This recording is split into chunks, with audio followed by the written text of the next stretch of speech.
আসসালামু আলাইকুম প্রিয় দর্শক, দৈনিক মানব জমিনের 4 অক্টোবরের যে সংখ্যা, সেই সংখ্যার প্রথম পাতায় একটা রিপোর্ট ছাপা হয়েছে।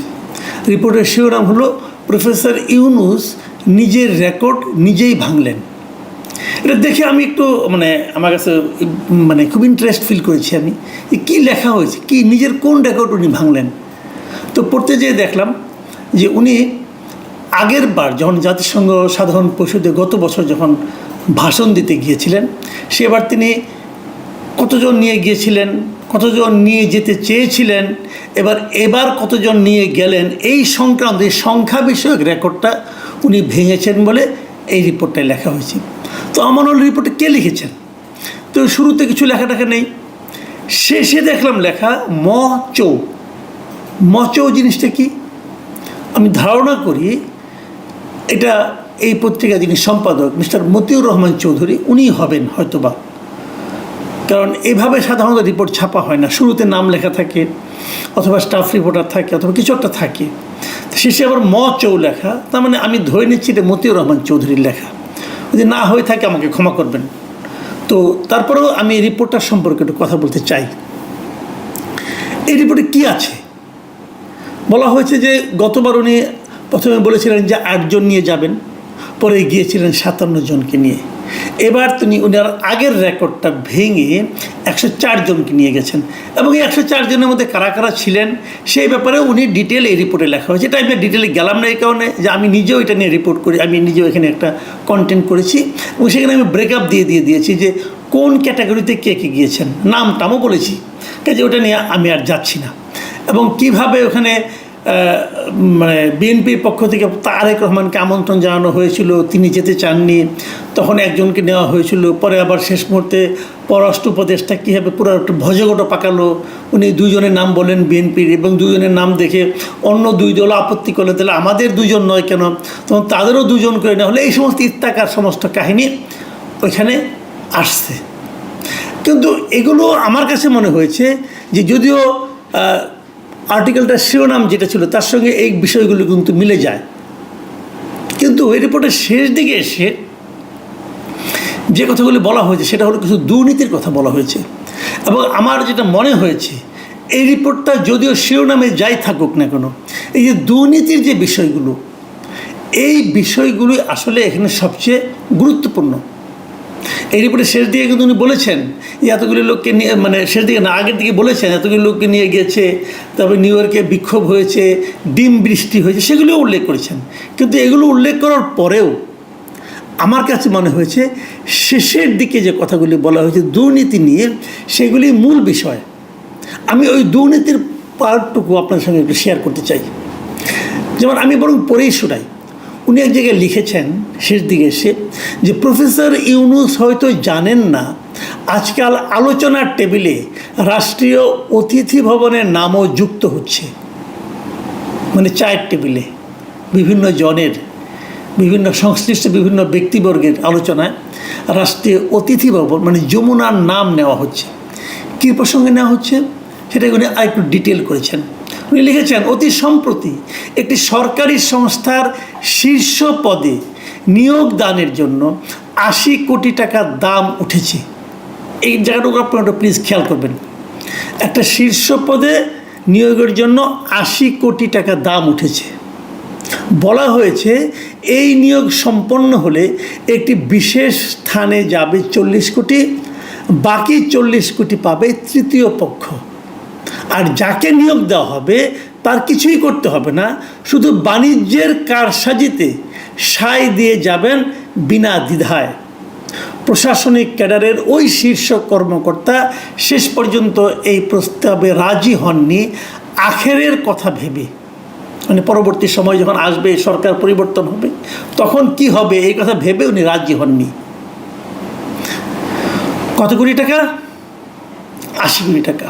2 ভাগ হবে, 1 ভাগ যাবে বিশেষ একটি জায়গায়, তারপরে একজন পাবে 40 কোটি টাকা, আর বাকিগুলি পাবে অন্য কয়েকটি জায়গায়। আচ্ছা, এর আগে এই রিপোর্টে যেটা লেখা হয়েছে, এর আগের সেন্টেন্সটা সেটা কি, যে রাষ্ট্রীয় অতিথি ভবনের নামও যুক্ত হয়েছে। রাষ্ট্রীয় অতিথি ভবন কোনটা? যমুনা। যমুনায় এখন কি হয়? প্রফেসর ইউনূস থাকেন, ওটা ওনার এখন বর্তমানে বাসভবন। তাহলে এই যে দুর্নীতি, এর সঙ্গে কি ওনার বাসভবনও জড়িত? এই রিপোর্টে কিন্তু সেই ইঙ্গিতটাই দেওয়া হয়েছে যে প্রফেসর ইউনূসের বাসভবনের নামও আজকাল দুর্নীতির সঙ্গে জড়িত বলে উচ্চারিত হচ্ছে। এবং উনি আগে প্রফেসর ইউনূসকে একটু ছাড় দিয়েছেন, কি বলেছেন আবার আপনারা মনে করেন, প্রফেসর ইউনূস হয়তো জানেন না আজকাল আলোচনার টেবিলে রাষ্ট্রীয় অতিথি ভবনের নামও যুক্ত হচ্ছে। মানে উনি জানেন না, হয়তো জানেন কিনা শিওর না, মানে হয়তো জানেন না, মানে ওনার নাম ভাঙিয়ে করা হচ্ছে। অথবা জানেন যেহেতু উনি হয়তো বলেছেন, মানে ওনার একটু সন্দেহ থাকতে পারে, অথবা একটু ছাড়ও দিতে পারেন উনি, অথবা ভাবছেন সরকারের শীর্ষ পদে যিনি আছেন তার নাম কী করে উচ্চারণ করি, বরঞ্চ একটু হালকা রূপে রাখি, হতে পারে কোনোটাই, আমি জানি না আসলে কী হয়েছে।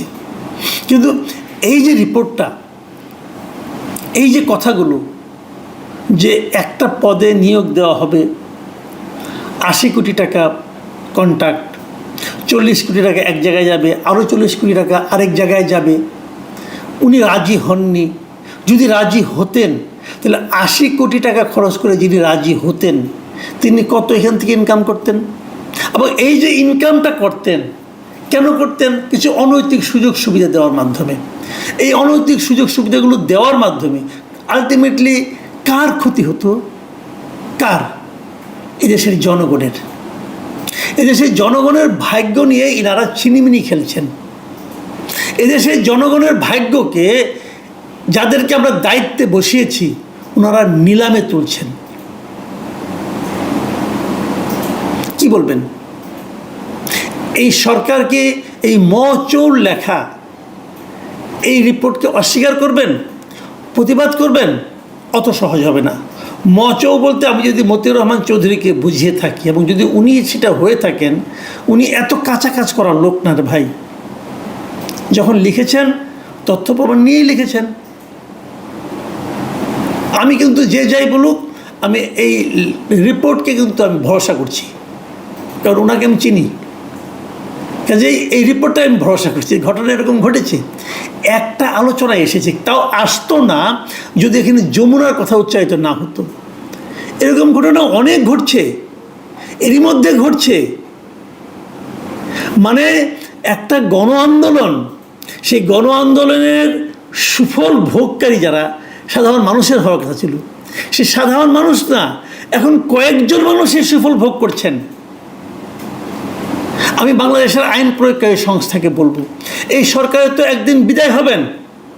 বিদায় হওয়ার আগে এবং পরে যারা দায়িত্ব পেয়েছিলেন সরকার চালানোর, কি উপদেষ্টা, কি সাহায্যকারী, কি বিশেষ সহকারী, এদের সবাইকে দেশ ত্যাগের উপর নিষেধাজ্ঞা দেওয়া উচিত। এবং নিষেধাজ্ঞা দিয়ে তাদের সবার কর্মকাণ্ড বিচার করার পর তাদেরকে ছাড়া উচিত। যারা বিচারে নির্দোষ প্রমাণিত হবেন তারা উড়াল দিবেন, কারণ এদের প্রায় সবাই 80% লোক, এদের সবারই দ্বৈত নাগরিকত্ব, সবারই বিদেশে যে থাকার সুবিধা আছে। কাজে সবাইকে আটকাতে হবে আগে। আটকে আমরা যাদের সন্দেহ করছি তাদের সবার চুলচেরা বিশ্লেষণ করতে হবে, তারপরে ওনার বাইরে যেতে পারবেন। এর আগে সব পাসপোর্ট সিজ করা উচিত আমি মনে করি। সকল উপদেষ্টার পাসপোর্ট ক্ষমতা ছাড়ার আগে জব্দ করতে হবে, করে জাজ করতে হবে যে তারা কে কে নির্দোষ। যারা নির্দোষ কেবল তারাই বাইরে যেতে পারবেন, আর যারা নির্দোষ নয় তারা, অথবা তাদের সন্দেহ থাকবে, তাদের বিচারের আওতায় আনতে হবে। কারণ এই সমস্ত অভিযোগ আমরা পরে আর শুনতে চাই না। বলবেন যে ভাই আওয়ামী লীগের লোকজন তো গিয়েছে, তাদের ব্যাপারে কিছু বলেন না, এদের ব্যাপারে বলছেন কেন? না, আওয়ামী লীগে যারা গিয়েছে তাদের ব্যাপারে আমরা বলেছি, তারাও আসলে আটকানো হবে, ও অনেকে আটকানোও হয়েছে। কিন্তু আমি এদের ব্যাপারে বেশি বলছি এই কারণে যে এরা তো একটা মানে আন্দোলনের মানে পরে তারা এসেছেন একটা বড় দায়িত্ব নিয়ে। যারা বড় দায়িত্ব নিয়ে এসেছেন তাদের ব্যাপারে আমাদের মধ্যে সন্দেহ কেন তৈরি হচ্ছে? তাদের কর্মকাণ্ড কোনো সন্দেহের ঊর্ধ্বে থাকতে পারছে না। এটা আমাদের জন্য বড় একটা উদ্বেগের বিষয়। এবং যদি শেষ পর্যন্ত দেখা যায় তারা এই সমস্ত দুর্নীতি, ক্ষমতার অপব্যবহারের সঙ্গে জড়িয়ে গেছেন, তাহলে কিন্তু পরবর্তী সময় আর কোনো গণ অভ্যুত্থান কিন্তু আমাদের এখানে হতে কষ্ট হবে। এটা স্বৈরাচারের জন্য, যে স্বৈরাচারী আসুক তাদের জন্য একটা ইতিবাচক দিক হবে। দেখুন এই রিপোর্টটা শেষ করেছেন কিভাবে সেটা আমি পড়ে শোনাই। শেষে লেখা হয়েছে, দুর্নীতির বিরুদ্ধে চমক লাগানো বক্তব্য হাজির করে প্রফেসর ইউনূস জনগণকে আশ্বস্ত করেছিলেন, তবে অতীত আর কোনোদিনই বর্তমান হবে না। কিন্তু দিনের শেষে হিসেব মেলানো বড় কঠিন। সময় পাল্টানোর সঙ্গে সঙ্গে ঘুষের রেট আরও বেড়েছে। এখন অনেকেই ঘুষ বলতে চান না, তাদের কথায় রীতিমতো লুট হচ্ছে। কে করছে লুট? কার প্রপার্টি, কার সম্পদ, কার অর্থ লুট করা হচ্ছে? জনগণের অর্থ লুট করা হচ্ছে। জনগণের অর্থ যারা লুট করছে তারা জনগণের শত্রু, এবং এই জনগণের শত্রুদের দৃষ্টান্তমূলক বিচার এটা জনগণেরই দাবি। প্রিয় দর্শক, এখন এ পর্যন্তই। আল্লাহ হাফেজ।